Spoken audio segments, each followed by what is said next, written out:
ಇಲ್ಲಿ ಶುರುವಾಗತ್ತೆ ನೋಡಿ ದಾನ ಧರ್ಮದ ವಿಷಯ ನಿಮಗೆ. ಸರಿ, ಆಮೇಲೆ ಅಲ್ಲೇ ಇದ್ದಂಥ ಕೆಲವರು ಒತ್ತಾಯ ಮಾಡ್ತಾರೆ ಅಣ್ಣವ್ರಿಗೆ, ಇಲ್ಲ ಅಣ್ಣ ನೀವು ಆಡೋದನ್ನ ಕಂಟಿನ್ಯೂ ಮಾಡಿ, ಯಾರೋ ಏನೋ ಮಾತಾಡಿದ್ರು ಏನಕ್ಕೆ ಹಂಗೆ ಹಿಂಗೆ ಅಂತ. ಆವಾಗ ಅಮ್ಮವರು ಸಹ ಇಲ್ಲ ನೀವು ಆಡೋದನ್ನ ನಿಲ್ಲಿಸ್ಬೇಡಿ, ಯಾರು ಏನೋ ಅಂದ್ರಂಬಿಟ್ಟು ನಾವು ಯಾಕೆ ಇದು ಮಾಡ್ಕೊಬೇಕು, ನೀವು ಆಡಿ ಮತ್ತೆ ನೀವು ಮುಂದಿನ ಚಿತ್ರಕಲಾ ನೀವೇ ಆಡಿ ಹಂಗೆ ಹಿಂಗೆ ಅಂದಾಗ ಅಣ್ಣವರು ಸರಿ ಆಯಿತು ಪಾರ್ವತಿ ನಾನು ಮಾಡ್ತೀನಿ, ಆದರೆ ಇದರಲ್ಲಿ ನನ್ನ ಕೆಲವು ಕಂಡೀಷನ್ಗಳಿದೆ, ಆ ಕಂಡೀಷನ್ಗಳಿಗೆ ನೀವೆಲ್ಲ ಒಪ್ಪಿದ್ರೆ ನಾನು ಆಡ್ತೀನಿ, ಇಲ್ಲ ಅಂದರೆ ನಾನು ಹಾಡೋದಿಲ್ಲ ಅಂದ್ಬಿಟ್ಟು ಅಣ್ಣವರು ಕಂಡೀಷನ್ ಹಾಕ್ತಾರೆ. ಅವ್ರು ಹಾಕಿದ ಕಂಡೀಷನ್ ಇಷ್ಟೇ, ನೋಡು ಪಾರ್ವತಿ, ನಮ್ಮನ್ನು ದೇವರು ಈ ಭೂಮಿಗೆ ಕಳಿಸಿರೋದು ಬಣ್ಣ ಹಚ್ಚಿ ನಾಟಕ ಮಾಡೋಕ್ಕೆ. ಆ ನಾಟಕ ಮಾಡಿ ನಾವು ನಮ್ಮ ಹೊಟ್ಟೆಪಾಡು ತುಂಬಿಸ್ಕೊಬೇಕು, ಜನರಿಗೆ ಮನೋರಂಜನೆ ನೀಡಬೇಕು, ನಮ್ಮ ಕೈಲಾದಷ್ಟು ಕೆಲವು ಸಹಾಯನ ನಾವು ಪರವರಿಗೆ ಮಾಡಬೇಕು. ಇಷ್ಟೇ ನಮ್ಮನ್ನು ದೇವರು ಕಳಿಸಿರೋದು. ಆದರೆ ಮಧ್ಯದಲ್ಲಿ ಬಂದು ಸೇರ್ಕೊಂಡಿದ್ದು ಈ ಗಾಯನ. ನಾವು ಬಣ್ಣ ಹಚ್ಚಿ ನಾಟಕ ಮಾಡೋದು ನಮ್ಮ ವೃತ್ತಿ, ದೇವರು ನಮಗೆ ಕೊಟ್ಟ ಒಂದು ಆಸ್ತಿ, ಅದನ್ನು ನಾವು ಮಾಡ್ತಾಯಿದ್ದೀವಿ. ಈಗ ಇನ್ನು ಮತ್ತೆ ನಾವು ಇನ್ನೊಂದು ವೃತ್ತಿ ಕೈ ಹಾಕೋದು ತಪ್ಪಾಗುತ್ತೆ. ಆದರೆ ದೇವರು ಅದನ್ನು ಈಗ ಮಧ್ಯದಲ್ಲಿ ಕೊಟ್ಟಿದ್ದಾನೆ. ಆದ್ದರಿಂದ ಈ ಮಧ್ಯದಲ್ಲಿ ಬಂದಂಥ ಈ ವೃತ್ತಿ, ಗಾಯನ ವೃತ್ತಿ, ಇದರಲ್ಲಿ ಬರುವಂಥ ನನ್ನ ಸಂಭಾವನೆ, ಸಂಪೂರ್ಣ ಸಂಭಾವನೆ, ನನಗೆ ಗಾಯನದಲ್ಲಿ ಬರುವಂಥ ಸಂಪೂರ್ಣ ಸಂಭಾವನೆನ ಯಾವುದಾರ ಒಂದು ಟ್ರಸ್ಟಲ್ಲಿ ಇಡಬೇಕು. ಆ ಟ್ರಸ್ಟಿಂದ 4-6 ಬಡವರಿಗೆ ಸಹಾಯ ಆಗಬೇಕು. ಇದನ್ನು ನೀನು ಓಕೆ ಅಂದರೆ ಮಾತ್ರ ನಾನು ಮುಂದಿನ ಹಾಡುಗಳಿಗೆ, ಮುಂದಿನ ಚಿತ್ರಗಳಿಗೆ ನಾನು ಹಾಡಾಡ್ತೀನಿ, ಇಲ್ಲಾಂದ್ರೆ ನಾನು ಹಾಡೋದೇ ಇಲ್ಲ. ಬಡವರಿಗೆ ಎಲ್ಪ್ ಆಗಬೇಕು,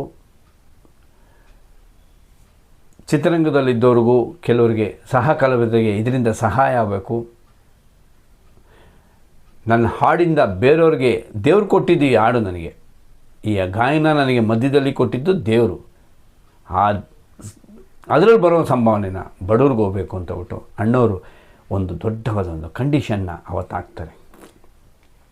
ಅದಕ್ಕೆ ಅಮ್ಮವರು, ಅಲ್ಲಿದ್ದಂಥ ಕೆಲವರು ಹಿರಿಯರು ಎಲ್ಲರೂ ಒಪ್ಪಿಗೆ ಸೂಚಿಸ್ತಾರೆ. ನೋಡಿ, ಅಲ್ಲಿಂದ ದೊಡ್ಡ ಮನೆಯ ದಾನ ಧರ್ಮದ ರಸ್ತೆ ಆರಂಭ ಆಗುತ್ತೆ. ಅವತ್ತು ಅಮ್ಮವರು ಒಂದು ಟ್ರಸ್ಟ್ನ ಅಲ್ಲಿ ಸ್ಥಾಪಿಸ್ತಾರೆ. ಸಂಪತ್ತಿಗೆ ಸವಾಲು ಚಿತ್ರದಿಂದ ಬಂದಂಥ, ಮೊದಲ ಚಿತ್ರದಿಂದ ಬಂದಂಥ ಹಾಡಿನ ಸಂಭಾವನೆನ ಅವರು ಟ್ರಸ್ಟಲ್ಲಿರ್ತಾರೆ. ಅಲ್ಲಿಂದ ಅವರು ಕೊನೆಯ ಚಿತ್ರ ಶಬ್ದವೇದಿ, ಅಲ್ಲಿವರೆಗೂ ಅವರು ಚಿತ್ರಗಳ ಹಾಡಿನ ಸಂಭಾವನೆ ಹಾಗೂ ಅವರು ಬೇರೆ ಚಿತ್ರಗಳಿಗೆ ಆಡ್ತಿದ್ರಲ್ಲ, ಆ ಎಲ್ಲ ಸಂಭಾವನೆಗಳನ್ನು ಆ ಟ್ರಸ್ಟಲ್ಲಿರೋರು.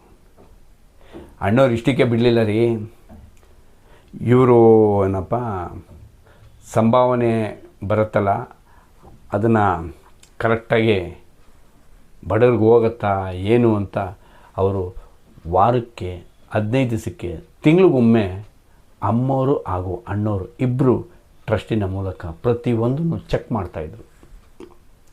ಅವರು ಬೇರೆ ಚಿತ್ರಗಳಿಗೆ ಆಡಿದ್ರು. ಅಣ್ಣವರು ಸಂಪತ್ತಿಗೆ ಸವಾಲು ನಂತರ ಅವ್ರು ಬೇರೆ ಚಿತ್ರಗಳನ್ನ ಆಡ್ತಾ ಬರ್ತಾರಲ್ಲ, ಅನಂತರ ಅವ್ರ ಬ್ಯಾನರ್ನಲ್ಲಿ ಆಡೋಕ್ಕೆ ಸ್ಟಾರ್ಟ್ ಮಾಡಿದ್ರು. ಗೊತ್ತಾ, ಅಣ್ಣವರು ಅವ್ರ ಚಿತ್ರಗಳಲ್ಲಿ ಅವ್ರ ಬ್ಯಾನರ್ಗಳಿತ್ತಲ್ಲ, ಅಲ್ಲೂ ಸಹ ಆ ಸಂಭಾವನೆಯನ್ನು ಅವರು ತೆಗೆದು ಆ ಟ್ರಸ್ಟ್ಗೆ ಹಾಕ್ತಿದ್ರು. ಇದು ನಮ್ಮ ಪಿಕ್ಚರು, ನಮ್ಮ ಸ್ವಂತ ಪಿಕ್ಚರು, ನಾವು ಏನು ಸಂಭಾವನೆ ಕೊಡೋಂಗಿಲ್ಲ, ಬಿಡಿ ಆಡಿದ್ರೆ ಆಯಿತು ಅನ್ನೋ ಇದಿಲ್ಲ. ಅಲ್ಲೂ ಸಹ ಹಾಡಿಗೆ ಏನು ನಾವು ಬೇರೆಯವ್ರಿಗೆ ಸಂಭಾವನೆ ಕೊಡ್ತೀವಿ, ಆ ಸಂಭಾವನೆ ಅಣ್ಣವ್ರಿಗೂ ಬರುತ್ತೆ, ಆ ಸಂಭಾವನೆ ಆ ಟ್ರಸ್ಟ್ಗೆ ಹೋಗ್ತಿತ್ತು. ನೋಡಿ, ಅದಕ್ಕೆ ರೀ ನಾವು ಅಣ್ಣವ್ರನ್ನ ಬಡವರ ಬಂಧು ಅಂತ ಕರಿತಿದ್ದು. ಆ ಸಂಭಾವನೆ ಎಲ್ಲ ಹೋಗೋದು, ಅದರಿಂದ ಹಲವಾರು ಸತ್ಕಾರ್ಯಗಳನ್ನು ಅಣ್ಣವರು ಹಾಗೂ ಅಮ್ಮವರು ಮಾಡಿದ್ರು. ನೋಡಿ, ಯಾರ್ಯಾರು ಏನೇನೋ ಹೇಳ್ತಿರು. ನಾವು ಚಿಕ್ಕ ವಯಸ್ಸಲ್ಲಿದ್ದಾಗ ನಮಗೆ ಗೊತ್ತಿದ್ದಿಲ್ಲ ರೀ.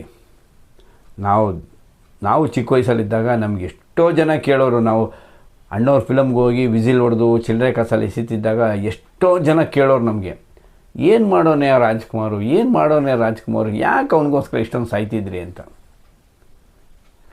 ನೋಡಿ, ಇವತ್ತು ಇಡೀ ಪ್ರಪಂಚಕ್ಕೆ ಗೊತ್ತಾಗಿದೆ ಏನು ರಾಜ್ಕುಮಾರ್ ಮನೆ ಅಂದರೆ ಏನು, ಅಣ್ಣವ್ರ ಮನೆ ಅಂದರೆ ಏನು, ದೊಡ್ಡ ಮನೆ ಗತ್ತು ಅಂದರೆ ಏನು ಅಂತನ್ನ ಇಡೀ ಪ್ರಪಂಚಕ್ಕೆ ಗೊತ್ತಾಯಿತು.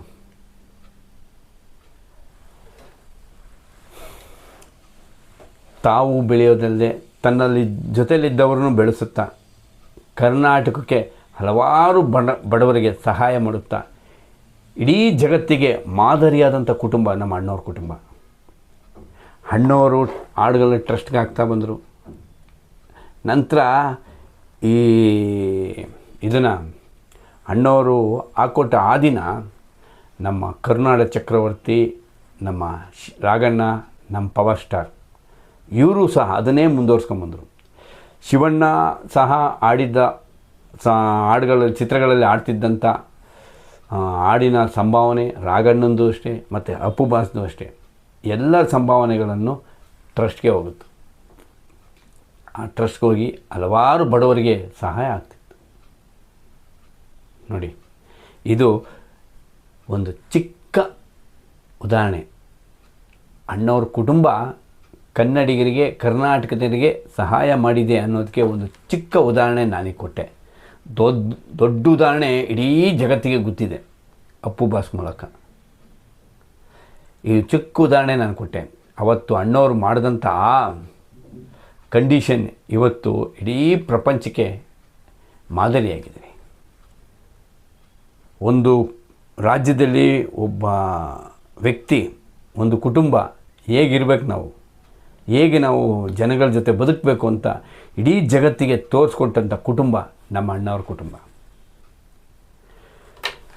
ಬನ್ನಿ ಸ್ನೇಹಿತರೆ, ಹೀಗೆ ಅಣ್ಣವರು ಕುಟುಂಬದ ವಿಷಯಗಳನ್ನು ನಾನು ಒಂದೊಂದೇ ನಿಮ್ಗೆ ಆಗ್ತಾ ಬರ್ತಾಯಿರ್ತೀನಿ. ಈ ವಿಡಿಯೋ ನಿಮ್ಗೆ ಇಷ್ಟ ಆಗಿದರೆ ನನ್ನ ಚಾನಲ್ನ ಸಬ್ಸ್ಕ್ರೈಬ್ ಮಾಡಿ, ಶೇರ್ ಮಾಡಿ, ಕಮೆಂಟ್ ಮಾಡಿ, ಲೈಕ್ ಮಾಡಿ. ನಿಮ್ಮ ಅಭಿಪ್ರಾಯ ಏನೇ ಇದ್ದರೂ ನೇರವಾಗಿ ಸಲ್ಲಿಸಿ. ಸಿರಿಗನ್ನಡಂ ಗೆಲ್ಗೆ, ಸಿರಿಗನ್ನಡಂ ಬಾಳ್ಗೆ. ಜೈ ಕರ್ನಾಟಕ. ಮತ್ತು ನಮಸ್ಕಾರ.